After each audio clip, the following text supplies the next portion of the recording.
Hello everybody, welcome to Dirty Air. I'm your host Alex Lambert, and NASCAR at Dover has unfortunately once again been postponed to a Monday afternoon. The race will start tomorrow at 12 or noon Eastern time. So once again, this is unfortunate because it's starting to feel like an annual video for me to talk about the Dover race being moved over to a Monday. So it's really unfortunate for all the fans in the area. But with the weather coming through the Dover area, it looked like it was going to be a very slim chance we would even get any of this race in, much less the first two stages or to halfway to where we could get this race official today. So NASCAR decided to go ahead and pull the plug and make the call that we will race on a Monday afternoon at noon tomorrow. So obviously I think we'll see a lot of action tomorrow, but this gives me a bit of an opportunity to at least overlook and look over the starting grid for tomorrow because qualifying was rained out.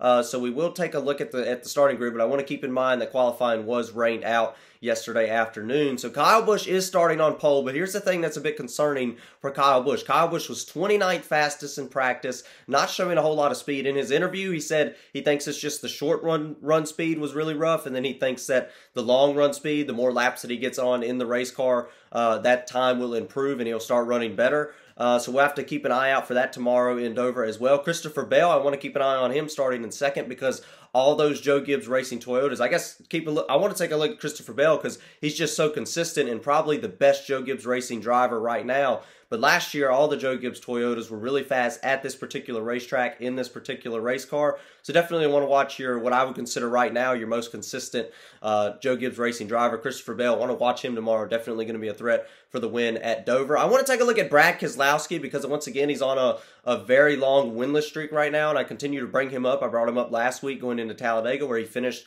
in the top 10.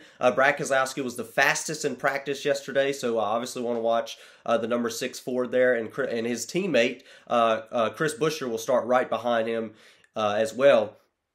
And then one other driver you want to look at is obviously going to be the Hendrick drivers, but Chase Elliott especially because Chase Elliott did win a year ago at the Dover International Raceway, and Chase Elliott is starting in the 10th position, but he was really fast in practice. By the way, all the Hendrick drivers were fast in practice. Kyle Larson second, William Byron in third, and Chase Elliott in fourth, and then of course Josh Berry still kind of getting a feel for that race car. Run a lot of laps yesterday in the 48 car with Alex Bowman being out at the current time. So that's really it. That's all there is to talk about. Obviously, tune into Dirty Air tomorrow following the NASCAR Cup Series race at Dover. I'll give a full race review, race analysis of the race tomorrow. So I hope you guys like the video tomorrow. Tune in tomorrow.